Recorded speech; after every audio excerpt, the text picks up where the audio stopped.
not merely seeing reality, it is touching the truth.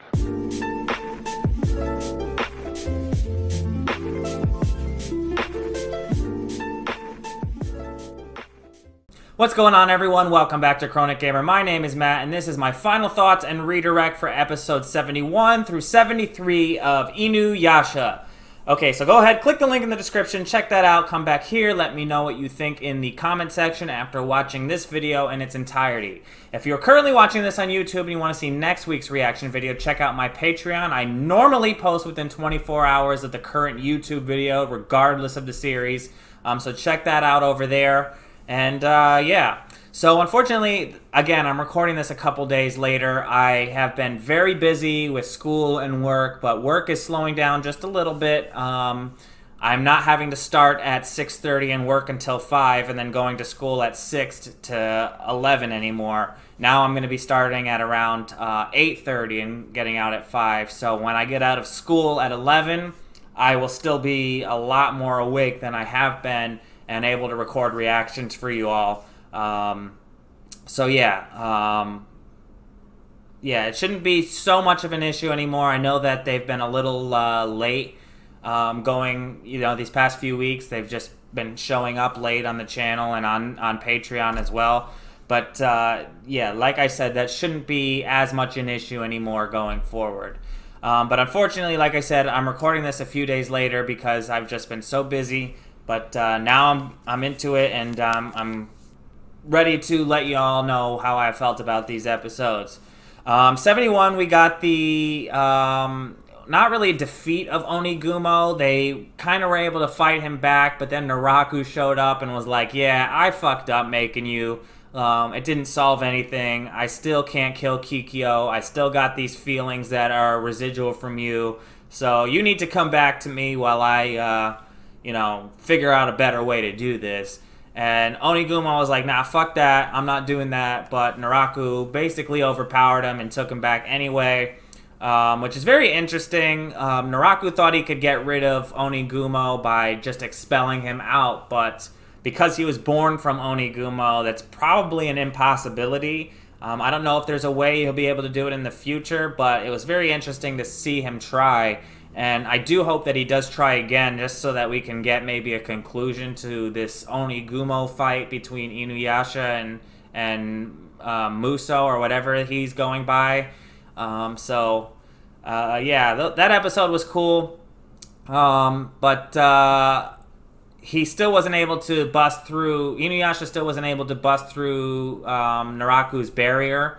So he goes out on a quest to see Toto-sai to make his Tessaiga strong enough to break through the barrier, and Toto-sai is just a big old goof trying to get a bath, and him and this other Lynx demon are there training under him to be able to break the barriers. And it was a really interesting episode. It felt kind of fillery to me, but it was interesting to see a side of InuYasha that we very rarely, if ever, get to see. Basically, this Lynx kid, I forget his name right now, but he's training under Toto-sai to break the barrier a little longer. And when he showed up, they kind of were working together, and I guess because the kid reminded InuYasha of Shippo a little bit, he was a lot nicer than him than you would expect him to be. He's normally pretty standoffish, especially when characters are arrogant or try to tell him what to do, but he kind of felt for this guy and was helping him out and helped him get back to his clan and save his people. So that was a nice episode. Even though it did feel a lot fillery, it was a pretty cool episode. I like that side of InuYasha. I hope we get to see more of that going forward in the future. But he wasn't able to learn how to break the barrier. He found out that Toto-sai was pretty much playing him the whole time, but what are you going to do? So he goes back to the rest of his crew and finds out that there is a way that he may be able to learn how to break the barrier, and that's to kill like these bat demons that have passed down this barrier power for who knows how long, to protect their whatever. I forget exactly what they're protecting, but they had a barrier power, And if the Tessaiga can slay the person who's in charge of the barrier, it should get strong enough to be able to break through Naraku's barrier. So they go out to try to find these bats, and they find out that the next in line is actually a half-demon girl, and she is kind of being forced into it and doesn't want to make this barrier for these evil demon bats.